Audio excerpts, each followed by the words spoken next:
Bonjour les amis, je suis le conteur Barnaby.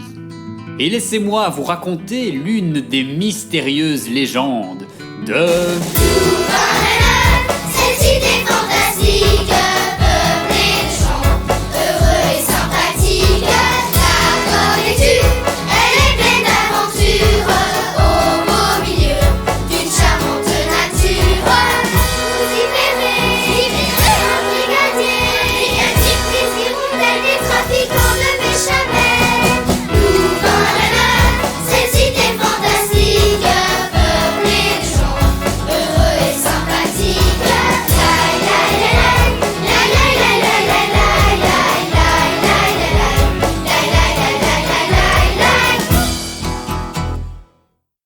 Le soir où débute notre histoire, Pampan et sa maman assistaient au cinéma à la projection de l'épouvantable soirée du petit chou casqué. Chut, Pampan, le film a commencé. Essaye de faire moins de bruit avec tes pop-corn au chocolat. Oh, c'est effrayant. Oui, Pampan, cousu. Lucie, je suis rentrée. Lucie, Lorsque, tout à coup, le film s'arrêta et des personnages masqués apparurent à l'écran. Mais que se passe-t-il? Qui sont ces gens là-bas? Ok les gars, on y va. C'est qui parle? C'est moi. Ouais, moi je veux bien parler. Ok. T'es prêt? C'est ce que tu l'as dit? Ouais. Votre attention s'il vous plaît, mesdames et messieurs, nous nous excusons pour cette interruption. On nous appelle les trafiquants de béchamel et on aimerait faire une communication. Ceci est un message pour les électriciens. Si vous faites ce qu'on vous dit, tout se passera bien. Nous avons enlevé la fille de votre patron et nous ne la rendrons qu'à une seule condition. Ouais, on a des conditions, nous. Ouais, des conditions. Que vous abandonniez sur le champ votre projet de placer dans les souterrains de notre cité des lampes et des caméras de surveillance. Oubliez cette idée, c'est votre dernière chance. Ok les gars, c'est bon comme ça. Maintenant on s'en va. Allez, on se casse. On y va. C'est bon. Ah ah, ils ont compris. Allez, allons-y.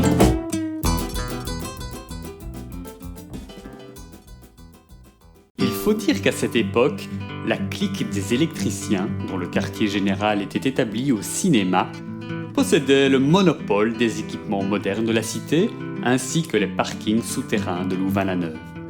Afin de régner sans partage sur ces parkings, ils avaient décidé d'y installer un réseau de luminaires et de caméras de surveillance. Ceci ne faisait pas l'affaire des trafiquants de béchamel qui utilisaient les parkings souterrains comme repères secrets. Ils y préparaient la mystérieuse sauce béchamel et l'acheminaient dans la plus grande discrétion vers les différents quartiers de la cité. Viens, Pampan, rentrons à la maison. Nous verrons bien demain ce que le conseil en décidera. C'est ainsi que le lendemain matin, Pampan fut convoqué au Grand Conseil. Il se rendit donc au majestueux fauteuil de pierre de la place Montesquieu, alors que les hirondelles entonnaient leur ritournelle du matin. Chers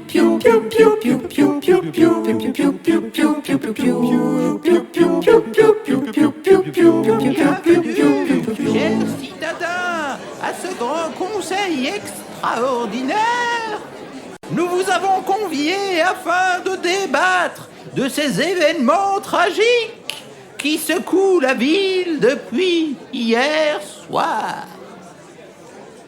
Ah, voilà Pampan! Viens donc nous expliquer ce que tu as vu hier soir. C'est incroyable. Occasion. Mais que fait la police? Oh, la bande de sacripants. Oui, Pampan! Kouzou! Comme nous l'explique Pampan, l'heure est grave. En enlevant la fille du grand électricien, Charlie Rose de son prénom, les trafiquants de béchamel ont déclaré la guerre à la clique des électriciens tout entière. Pour riposter à cette terrible provocation, les électriciens ont éteint le grand thermostat. Ils ne le rallumeront que si Charlie Rose leur est rendu. En attendant, nous serons condamnés à vivre dans le froid, avec pour seul réconfort nos bonnets. C'est intolérable. Par conséquent, il faut absolument attraper les trafiquants. Et pour mener à bien cette chasse, j'en appelle aux brigadiers de l'espace. À peine eut-il prononcé ces paroles qu'un arc-en-ciel éblouissant apparut au-dessus de la cité. Puis on aperçut dans le lointain une forme qui grossit à mesure qu'elle approchait du Grand Conseil dans un tonnerre assourdissant. Regardez donc par là-bas, ce qui passe, c'est le brigadier de l'espace. Connu aux quatre coins de cette jolie galaxie, il vient en aide aux personnes honnêtes. Il porte des manettes sur la tête qu'il actionne très beaucoup parfois. Bonjour les amis, je suis le brigadier de l'espace.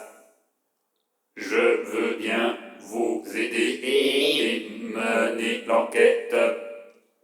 Pour commencer, je vais aller poser des questions à l'institutrice de Charlie Rose. Le brigadier de l'espace se rendit sur le champ et sans tarder à l'école du Pierrot, où la petite Charlie Rose avait été kidnappée par les trafiquants. Bonjour madame l'institutrice. Bonjour, brigadier.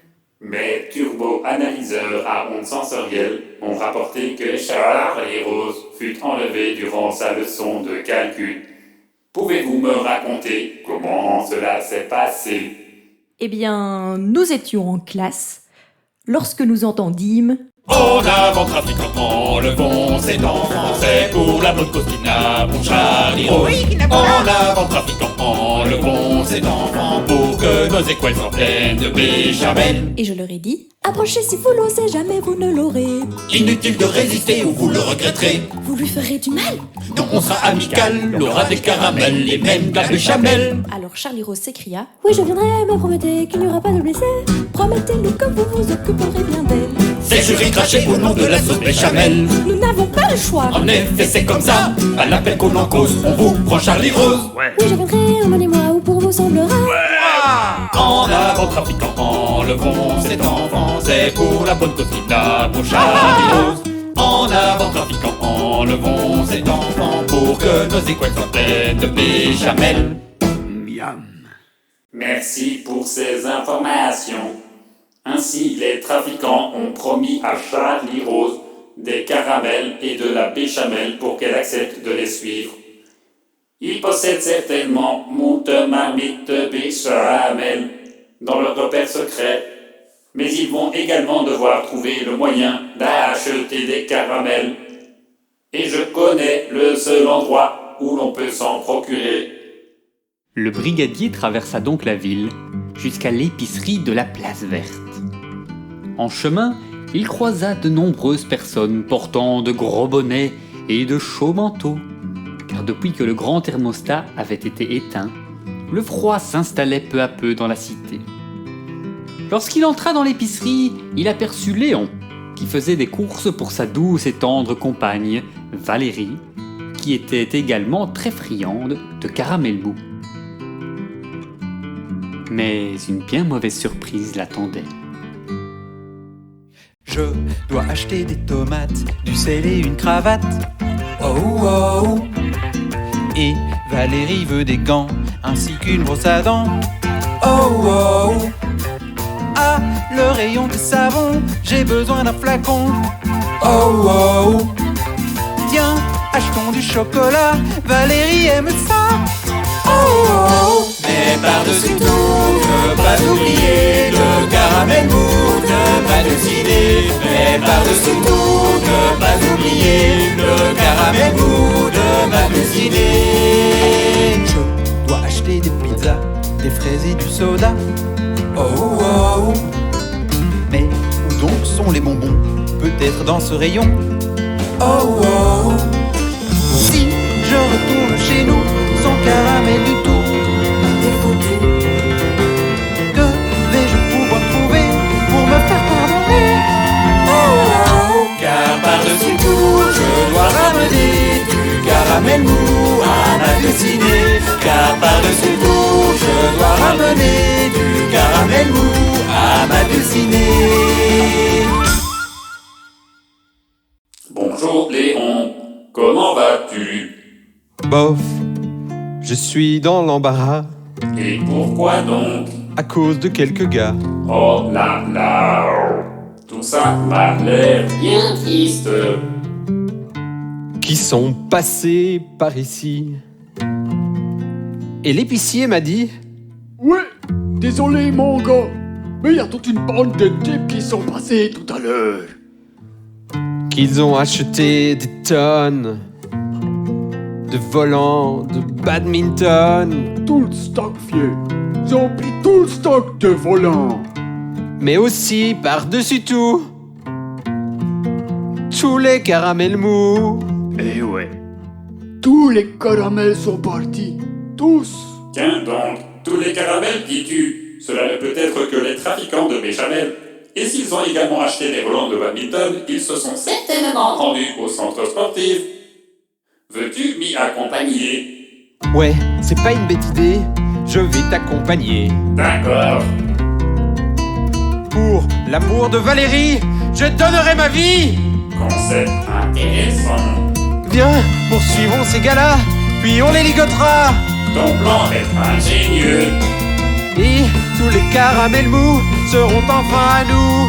ainsi que Charlie-Rose. Car par-dessus tout, je dois ramener du caramel mou à ma dessinée. Car par-dessus tout, je dois ramener du caramel mou à ma dessinée. Et ils furent ainsi deux compagnons à suivre la piste des trafiquants de béchamel. Le brigadier alluma ses turboréacteurs hypersoniques. Et Léon se cramponna comme il le put aux bonbonnes d'ultracarburant que le brigadier portait sur le dos, tandis que celui-ci s'élançait à toute vitesse en direction du centre sportif. En moins de temps qu'il ne faut pour le dire, ils arrivèrent à destination. Voilà le centre sportif, soyons bien attentifs. Oh oh, Si les trafiquants sont là, on ne les loupera pas. oh oh. Tiens, demandons aux Chinois, il doit être par là. Oh oh. Il voit passer tous ceux qui viennent faire du sport ici.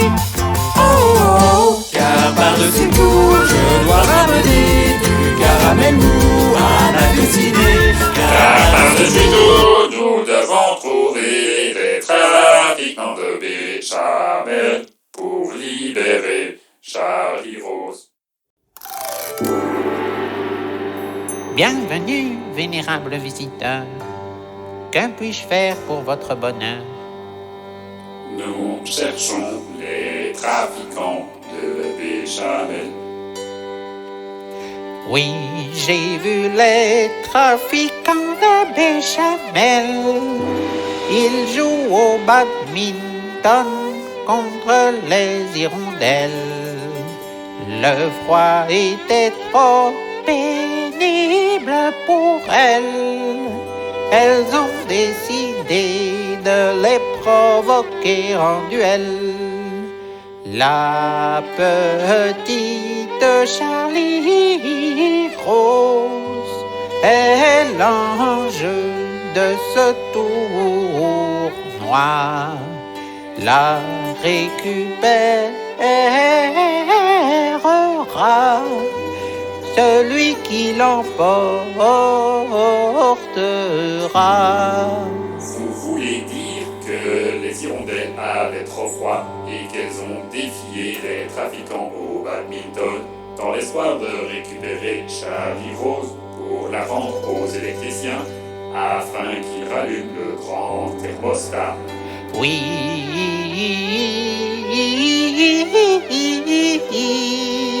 vous avez bien compris.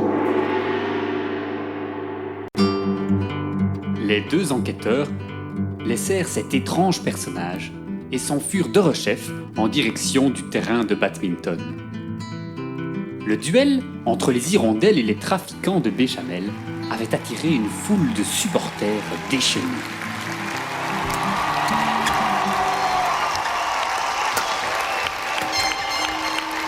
Et 51 à 38 en faveur des trafiquants de béchamel. Un service comme celui-là, vous ne le rattraperez pas. Ce match, on le gagnera peut-être pas le poids. On voit qu'au badminton, vous n'êtes vraiment pas bonne. Ils sont contents pour vous. 52 à 38 en faveur des trafiquants.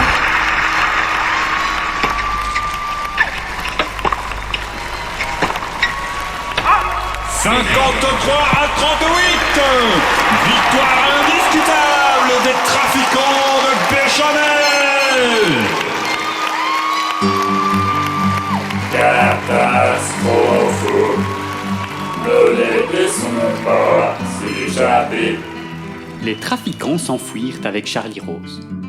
Le brigadier et Léon s'élancèrent à leur suite. Et ainsi débuta une terrible et folle course-poursuite.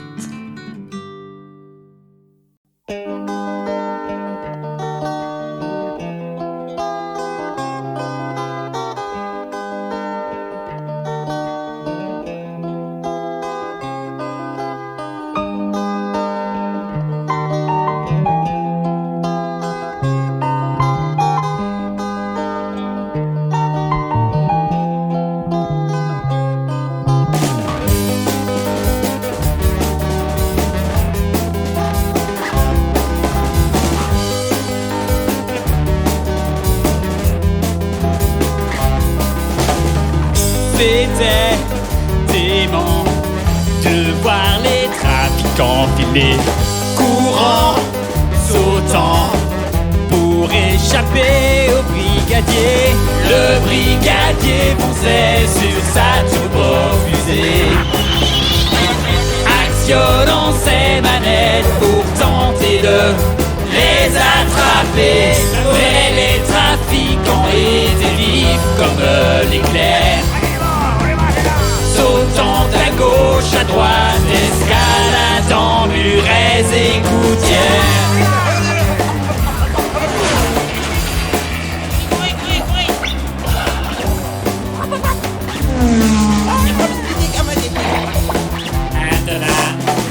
Ils dévalèrent les escaliers de la cité sur leur derrière, car le verre la glissé. Le brigadier fonçait sur eux comme l'orage, actionnant ses manettes pour pas glisser dans les virages. Ils passèrent la piscine, l'église et son clocher, et débouchèrent soudain sur le centre-ville et son musée.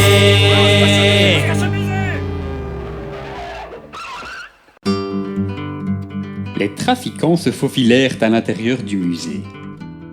Voyant cela, le brigadier dit à Léon: « Ils sont faits comme des rats. Reste ici pour surveiller. Je m'en vais chercher des renforts auprès des gardes blancs de la milice. » Pendant ce temps, dans la pénombre du musée, les trafiquants tentaient de se cacher, sans se douter qu'ils n'étaient pas tout seuls. Venez par ici, les gars, il y a une cachette. Non, suivez-moi, c'est mieux là-bas. Poussez pas. Bah, faites-moi le bruit, les gars.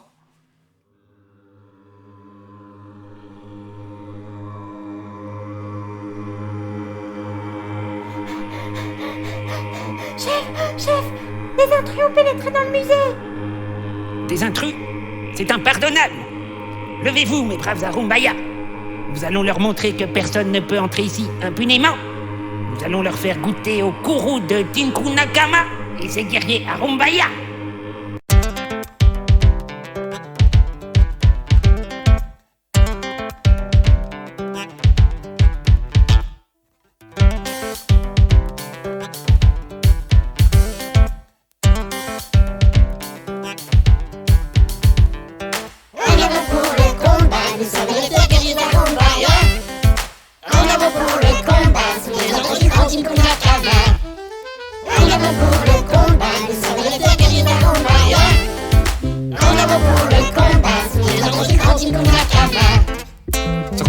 poussez, n'y mettez plus les pieds, ou sinon mes guerriers vont vous peler le nez. Puis ils vous feront frire les doigts et les orteils, en les faisant revenir dans le jus de vos oreilles. Ils vont vous dépecer, vous crier, vous rôtir, et quand vous serez prêts, ils vont vous cuire et vous bouillir. Mais ma chère famélique, et dans tes jardins affamés, ne pourrait y goûter sans agoniser, succomber, trépasser. Si vous voulez souffrir, si vous êtes dur à cuire, venez vous mesurer à mes furieux guerriers. Ils aiment les fripouilles, à l'état de dépouille. Partons pour le combat, guerriers Zarumbaya. En avant pour le combat, nous sommes les deux guerriers Zarumbaya. En avant pour le combat, sous les ordres du grand Tinkuna Kama.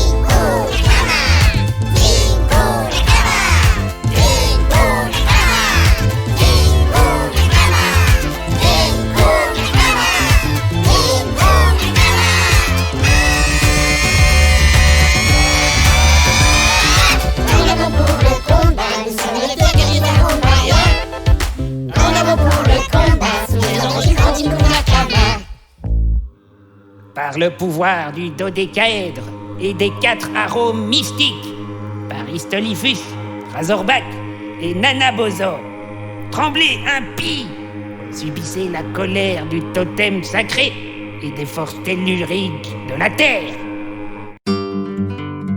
Et c'est ainsi, les amis, que les trafiquants furent finalement capturés. Les fidèles guerriers Zarumbaya livrèrent les trafiquants à Tinkunakama, qui les livra ensuite aux gardes blancs de la milice, qui les livrèrent à leur tour aux brigadiers de l'espace, qui les livra enfin au grand conseil de la cité. Pour leur punition, il fut décidé de leur confisquer les caramels mous ainsi que la fameuse recette de la sauce béchamel, afin que cesse, une fois pour toutes, leur honteux trafic. On ne fera plus jamais de telles bêtises. Léon put enfin rentrer chez lui, offrir ce qu'il restait de caramel mou à sa douce Valérie. Car par-dessus tout, je dois ramener du caramel mou à ma dulcinée. Charlie Rose, quant à elle, fut rendue à son père électricien, qui promit de rallumer le grand thermostat sans plus tarder, pour le plus grand bonheur des hirondelles. Le lendemain, lorsque Charlie Rose retrouva ses camarades d'école, ceux-ci lui réservèrent un accueil triomphal. Je m'en voudrais de ne pas partager avec vous ce grand moment d'euphorie.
C'est par ce beau moment que se conclut cette incroyable légende de...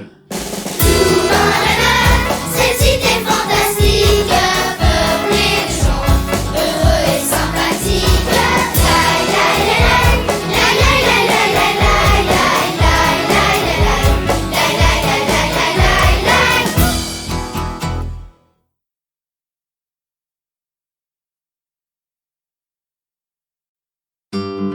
Je pourrais ajouter que pour son élocution de fin d'année, Charlie Rose décida de présenter à sa classe une des fables que lui avaient racontées les trafiquants lors de leur palpitante épopée.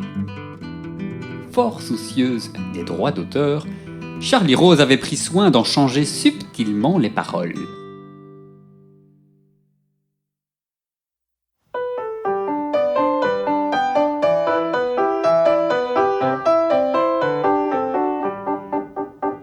Malabar corde, sur une arcature perfusée, ternait en son bec croisé une fronce. Malabar ranchisseur, par l'odontostomatologie allumée, lui ternit à peu près cette langue de bœuf. Et bonjour, montagnard de la corde que vous étudiez, journalier que vous me séquestrez, bégêtre si votre rambarde se rapporte à votre plume et vous étudiez le phénoménisme des boisselleries. À ces motilités, la corde ne se série plus de joncs cassés, et pour mordre sa bénigne volatilier, elle package en laryngien bec croisé, lamine popée sa prolamine. Le ranchisseur s'en salpêtra et discrédit. Mon borin montagnard approvisionné que tout fleur de lys et volatilise au déphosphoration de celui qui l'écrivaille ce légalisme vaporise bien une France sordoscodoscologie. La corde, orokilométrique et congréganiste laboura, mais un peu tard, que l'on ne l'y prescrirait plus. La la la la la la.